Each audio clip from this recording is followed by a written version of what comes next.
ஏங்க நேற்று ஐபிஎல் பார்க்கலையா? வாங்க நான் சொல்கிறேன். மார்ச் 28, 2026 அதாவது நேற்று ஐபிஎல் மேட்ச் ஸ்டார்ட் ஆச்சு. டிஃபெண்டிங் சாம்பியனான ஆர்சிபிக்கும் எஸ்ஆர்ஹெச்சுக்கும் மேட்ச் நடக்குது.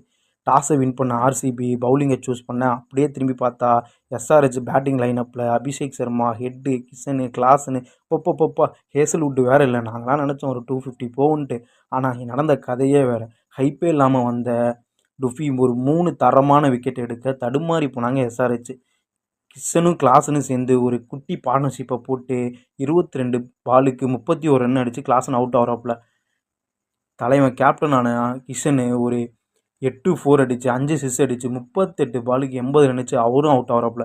அதுக்கப்புறம் வந்து அங்கித் வர்மா ஒரு மினி ருத்ர தாண்டவம் ஆடி ஒரு 20 ரன்னில் இருக்கும்போது ஒரு கேட்சை கிங் கோலிக்கு தராப்புல. அவரும் அதை யூஸ் பண்ணி அடுத்த ஓவரில் 2 6 ஒரு 4 அடித்து 18 பாலுக்கு 43 அடித்து அவரும் இன்னிங்ஸை முடிக்கிறாப்புல.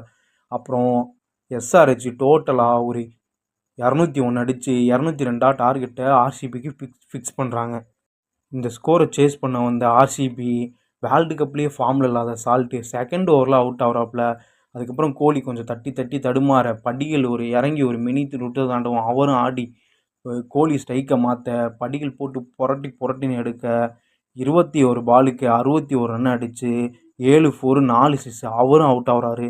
அதுக்கப்புறம் கேப்டனாக வந்த படிதர் ஒரு 3 6 அடித்து 2 4 அடித்து அவரும் அவுட் ஆகிறாப்புல. ஜெயிச்சிருவாங்கன்னு தெரிஞ்சிருச்சு. ஃபைனலாக கோலியும் டிம் டேவிட்டும் சேர்ந்து மேட்சை முடிக்கிறாங்க. கோலி 69 ரன் அடித்து 5 6 5 4 அடித்து நாட் அவுட்டில் மேட்சை முடிக்கிறாரு.